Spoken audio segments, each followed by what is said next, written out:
Yo les gars tout le monde, on se retrouve pour une nouvelle vidéo et on va parler un petit peu plus en profondeur de ce Inter Milan FC Barcelone. Bien sûr, la demi-finale retour de Ligue des Champions à Giuseppe Meazza à l'extérieur, ça va être un énorme match. Demain soir, ça arrive très vite, j'ai fait une vidéo prono, vous pouvez aller la voir, mais je voulais un peu plus détailler, notamment sur le 11 que je mettrai en place ou non, l'adversité avec l'Inter. On va un peu parler de ça beaucoup plus en profondeur durant cette vidéo. Voilà, c'est une petite vidéo vraiment pour les pro Barça pour un peu parler, évoquer la compo, qu'est-ce que je ferais, qu'est-ce que Flick fera à mon avis. On va un peu évoquer tout ça, bien sûr, je vous redonnerai mon pronostic en fin de vidéo. On va essayer un peu voilà, de regarder tout ça, les difficultés pour le Barça, pour l'Inter, qu'est-ce qui va se passer dans cette rencontre. Juste avant que cette vidéo ne démarre, merci à tous ceux qui prendront quelques instants pour vous abonner, liker, partager, ça fait toujours très très plaisir, ça soutient bien sûr la chaîne YouTube. Et on est tout de suite parti. Bien sûr, le match, voilà, on va le répéter, est quand même demain soir 21 h à Giuseppe Meazza. Ça sera Monsieur Marcignac, le fameux arbitre de la finale de Coupe du Monde entre l'Argentine et la France, qui va arbitrer cette rencontre. Il a un historique plutôt positif avec les deux clubs, à part qu'il y a une photo qui circule avec une trousse de toilette du Real Madrid. Bon bref, je ne vais pas rentrer dans ce genre de débat-là. Malgré tout, voilà, les gars, demi-finale retour pour une place à l'Allianz Arena le 31 mai. Ça sera dingue, soit contre Arsenal, soit contre le PSG. Ça sera mercredi soir. On repart partout au match aller. Le débrief, bien sûr, est en ligne. On va pas revenir sur ce match aller. Les faiblesses, on les connaît. Les forces, on les connaît. Je vais quand même tout de suite partir du côté des compositions d'équipe. Comme ça, on pourra véritablement voir. Parce qu'il y a des absents des deux côtés. Des absents majeurs. On va en parler, bien sûr, dans cette section tactique. Voilà, nous y sommes dans le coin tactique avec j'ai mis les deux 11, donc avec les deux couleurs de maillot respectives. Le Barça va jouer en vert, l'Inter jouera en bleu. Notamment les absents qui devraient être de retour. Benjamin Pavard devrait être là. J'ai bien sûr mis les quelques remplaçants à gauche et à droite. Martinez, Lautaro Martinez devrait être de retour également. Donc ça c'est, je pense, de l'intox du côté de l'Inter. Ils étaient blessés, pas blessés. Ils devraient être de retour. Peut-être qu'ils ont mis des injections. Voilà, c'est le match le plus important de leur saison, de leur histoire récente pour une place en finale devant leur public. C'est normal qu'ils boostent absolument tout pour être là. Du côté par contre du Barça, il y a de gros absents, notamment Koundé à droite et Baldé à gauche qui n'est même pas dans le groupe, donc ça devrait être impossible pour lui de jouer cette rencontre. Et Lewandowski qui est de retour, mais voilà, il n'est pas du tout à 100%, il a fait aucun match de retour, donc voilà, c'est quand même logique de croire qu'il va commencer sur le banc. En tout cas, je pense qu'il va commencer sur le banc, clairement. C'est ici le 11 le plus probable à mon avis pour le Barça. On sait que Flick a vite compris que le Inigo Martinez à gauche est l'option la plus crédible. Gérard Martin, c'est absolument catastrophique. Il sera pour moi sur le banc. Car si je vois Martin titulaire qui est sorti à la mi-temps du match aller, qui a vécu l'enfer contre Dumfries, même contre Thuram, même contre voilà, Lautaro en première mi-temps, il a été en énorme difficulté. Si je le vois encore titulaire, vraiment, je vais avoir de gros doutes. Pour moi, c'est quasiment obligatoire de le sortir de l'équipe. Il n'a pas du tout sa place, même dans l'équipe C. Face à Valladolid, c'était quasiment un des pires, donc clairement pour moi il n'a pas le niveau. Je préfère encore un Inigo à gauche, même si c'est pas son poste, clairement il va avoir du mal à couvrir. C'est pour ça que moi je partirais plutôt sur un axe plus bas en fait, tu vois, une défense qui sera plus bas, qui prendra moins de risques. Maintenant, voilà, ce Barça, on le sait, il est attiré par le pressing, il est attiré par jouer très haut. Je pense qu'il jouera quand même plus haut. Maintenant, j'ai peur parce que même en deuxième mi-temps, les gars, on va se le dire, il y a eu beaucoup de choses qui sont parties dans le dos de cette ligne. Et ouais, c'est pas du tout rassurant quand on voit ce qui s'est passé dans le dos de Inigo, que ce soit par, voilà, par l'extérieur, même par l'intérieur, via des passes, via des ballons en profondeur pour Dumfries. Moi, ça me fait très peur. J'ai très peur de cet axe-là, de cet axe Inigo. Et même quand on parle de Koubarsi, Koubarsi est un élément bien sûr essentiel, il sera titulaire indiscutable. Koubarsi, la raison pour laquelle il est phénoménal et d'autant plus avec Lamine Yamal, c'est qu'il a normalement une relation préférentielle avec Lamine en étant à droite et en pouvant trouver Lamine Yamal en première intention ici avec son pied droit bien sûr qui est phénoménal. Si on met Araujo titulaire à droite, Araujo balle au pied, c'est beaucoup plus compliqué que Koubarsi. Il n'a pas ces relations préférentielles avec les joueurs devant lui. C'est pour ça que pour moi, en faisant cette défense, forcément tu limites la casse à gauche, mais tu n'améliores vraiment pas ta relance et tu n'appuies pas sur ton point fort qui est ce côté droit. Parce que le côté gauche, on le voit clairement, c'est pas du tout notre point fort, c'est même notre point faible. Inigo qui va être vraiment limité offensivement, ça va pas le faire. Et Rafinha qui est un joueur beaucoup plus intéressé par la profondeur, par l'axialité, que réellement un allié de débordement.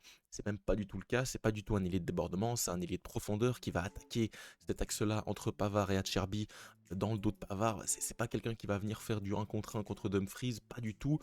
Donc c'est forcément une équipe qui va se replier à quasiment sur une moitié de terrain et qui va déserter totalement ce côté gauche. Et ça, bah, forcément, c'est un problème. Pourquoi? Parce que l'Inter peut véritablement se concentrer sur cet axe droit, sur son axe gauche à elle, et donc voilà, amener Bastoni en renfort, Acerbi, Çalhanoğlu qui peut venir aider, Mkhitaryan, et vraiment renforcer Lamine Yamal. Pour le Barça, finalement, l'option offensive la plus logique, la plus sûre, c'est Lamine Yamal. Parce que sur ce côté gauche, tu n'as plus Baldé, tu n'as plus cette capacité de déborder, parce que Baldé était tellement important, les gars. Je pense qu'on minimise l'absence de Baldé.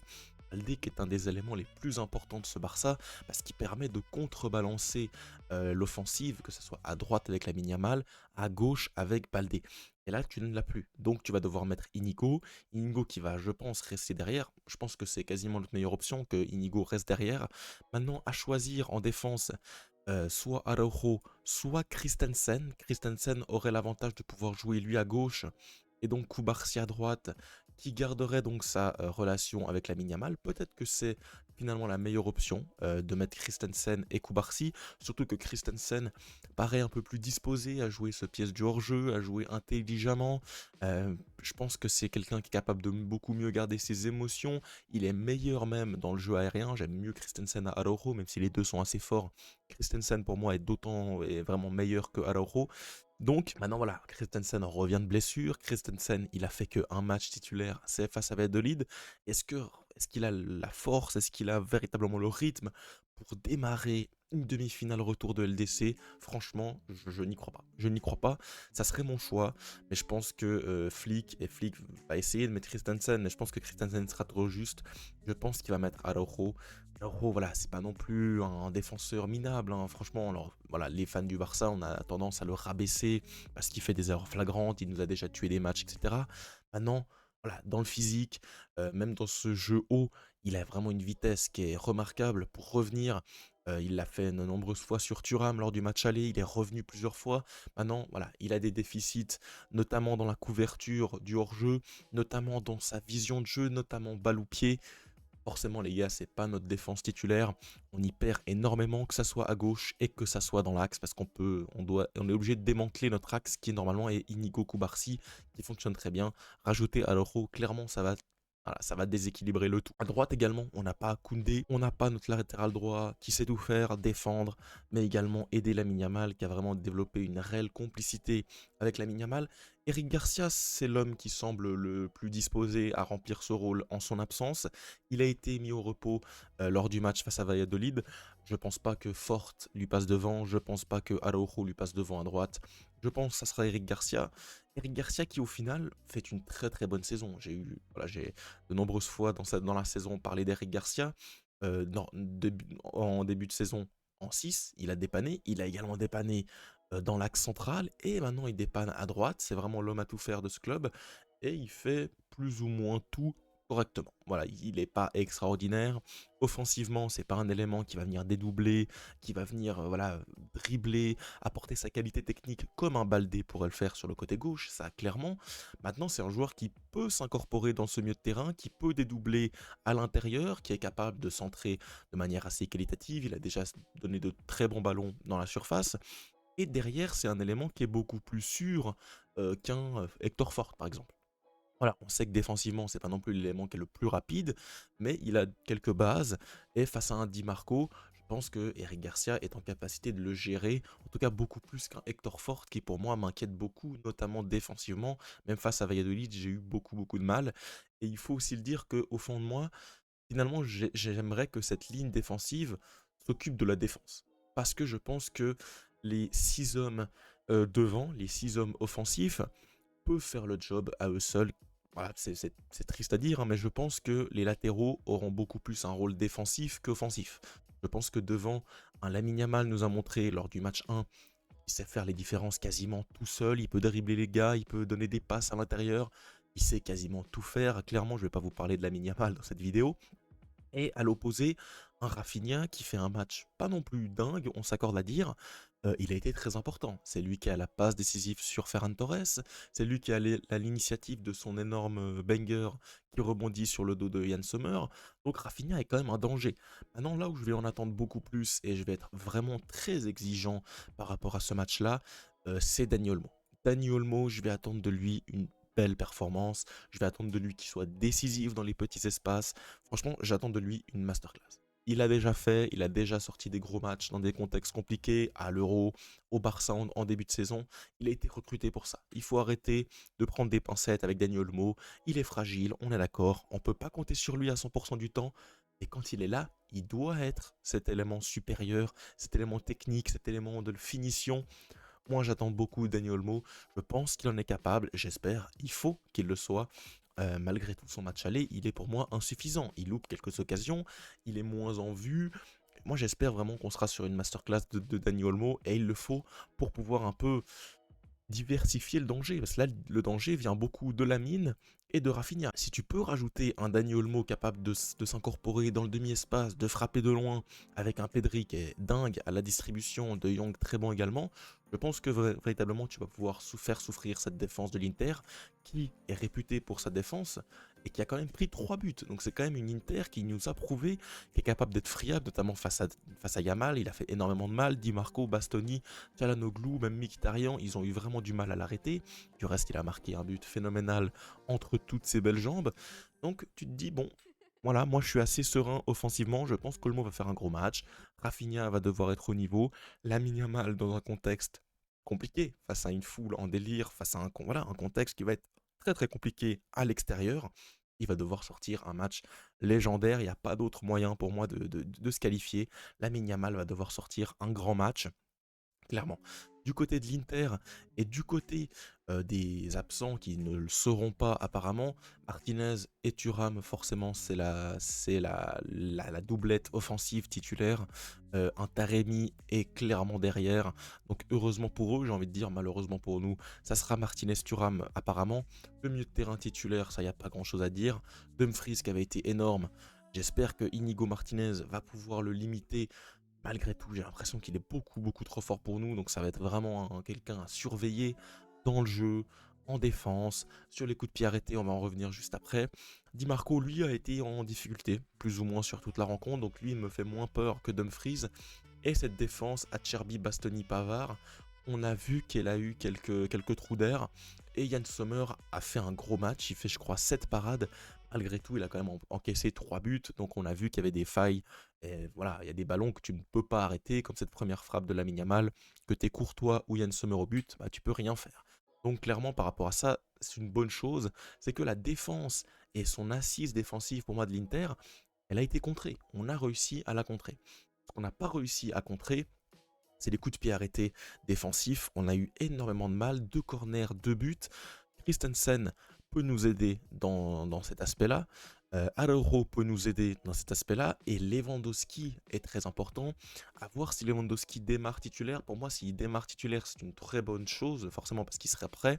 Mais c'est également une très bonne chose pour les corners, pour les coups de pied arrêtés défensifs et offensifs. C'est un élément très très important, sous-estimé souvent. Donc clairement, pour moi, Lewandowski est une grande option pour les corners. Voilà, il va falloir que des joueurs comme Koubarsi, comme Inigo, comme Araujo mettent de la taille, mettent de l'impact. En face, tu as beaucoup, beaucoup de gens qui sont disposés à marquer. Thuram, Dumfries, Pavard, Acerbi, Bastoni, tu as énormément de taille. Tu as vraiment des joueurs dangereux. Voilà, ça clairement, dans un contexte à l'extérieur, dans un Inter qui se fait malmener, mais qui arrive à marquer via un coup de pied arrêté, je pense que c'est ma plus grande peur, clairement. Il va falloir que Chesney fasse son match. Il a fait 0 arrêt, 3 tirs cadrés, 3 buts au match aller. Il va devoir monter le niveau, il va devoir faire des arrêts, clairement. On a besoin de lui. Si ça va au tir au but également, Chesney est un joueur qui est normalement assez adapté au tir au but. Il l'a prouvé lors de la Coupe du Monde face à Messi. Il a un bon historique, un meilleur historique sur penalty que Yann Sommer, qui est également un bon gardien sur tir au but. Ça va être, voilà, tout va devoir être pris en compte. On a des entrants pour moi qui sont plus impactants que l'Inter Milan offensivement. Dans un cas où le match, voilà, est un match nul, on doit inverser la tendance en seconde mi-temps. Je pense que dans cet aspect-là, on peut avoir l'avantage avec des joueurs comme Fermin Lopez, des joueurs comme Gavi, Lewandowski. Je pense pas qu'ils ont ça en face. T'as Rémi, c'est en dessous. T'as Fratesi qui peut être intéressant. Et finalement, devant, bah, t'as peut-être du Angel Correa, des gars comme ça, mais c'est franchement moins fort que nous. On peut se reposer sur 14, 15, 16 joueurs de qualité. Et ça, c'est franchement à mettre au crédit d'Hansi Flick qui a concerné tout le monde et qui a concerné des Fermin Lopez, qui a concerné des Lewandowski, qui a concerné des Gavi. Je pense vraiment que la profondeur peut être importante. Et voilà, ça va être quelque chose d'incroyable. Ça va être une demi-finale à la vie, à la mort, win or go home. C'est un match 7 de playoff de NBA. C'est un final, demi-finale, retour. Il y a eu un partout au match aller. Tout reste à jouer. Il faut aller chercher cette qualif. Il faut aller chercher cette qualif en mode commando, en mode nous contre le reste du monde, avec ce maillot vert qui nous a réussi au Wanda Metropolitano, qui nous a de nombreuses fois réussi. Il va falloir ressortir notre cap. Il va falloir montrer une très très belle image du FC Barcelone pour espérer une qualification en finale de Ligue des Champions pour la première fois depuis 2015. Ça fait quand même un moment pour un club comme le Barça qui a connu des heures assez sombres. J'espère que demain soir, les amis, je vais vous retrouver et qu'on va célébrer une qualification extraordinaire en finale. Dans le cas contraire, il faudra également rester positif pour l'année 1 d'Hansi Flick, d'être déjà à ce niveau-là, d'être à 2 matchs d'une finale, d'un titre en Ligue des Champions, d'être concerné dans la course au titre, d'être en bonne position, d'un classico ce week-end, d'avoir gagné la Coupe du Roi, d'avoir gagné la Super Coupe. C'est déjà une saison plus que réussie pour le Barça. Clairement, il faut pas tout mélanger. Clairement, maintenant, forcément, on est dans cette position. On a des joueurs qui sont supérieurs. Pour moi, on a de loin les meilleurs joueurs de ce match, avec Lamine Yamal, Pedri et Rafinha qui sont les 3 meilleurs du match. Après, forcément, tu as du Barella, Thuram, Martinez. Mais pour moi, réellement, le facteur X, c'est nous qui l'avons. Avec Olmo, Lamine Yamal, Pedri, Rafinha. On a des joueurs d'une qualité pour moi qui est supérieure. Il va falloir que tous ces gars le prouvent. Il va falloir que tous ces gars se mettent ensemble dans la tête, qui peuvent le faire en mission commando à l'extérieur. Il va falloir être solide défensivement. Il va falloir gérer cette défense haute. Ouais, je suis très très hypé. J'ai extrêmement hâte d'y être. Et nous, on se retrouve bien sûr au coup de sifflet final. Donc n'hésitez pas, juste avant de partir, à me donner votre pronostic dans les commentaires. Le mien, je vais pas le répéter ici, je vous l'ai dit dans la vidéo précédente, en tout cas pour un petit teaser, je vois le Barça se qualifier, je vois le Barça le faire. Et j'espère en tout cas qu'on va le faire. On se retrouve très vite au coup de sifflet final demain soir, en espérant vivre une qualification ensemble. Et on est parti. Let's go, Visca Barça. Merci en partant de lâcher un petit pouce bleu et de vous abonner. Ciao. Et on va le faire les gars.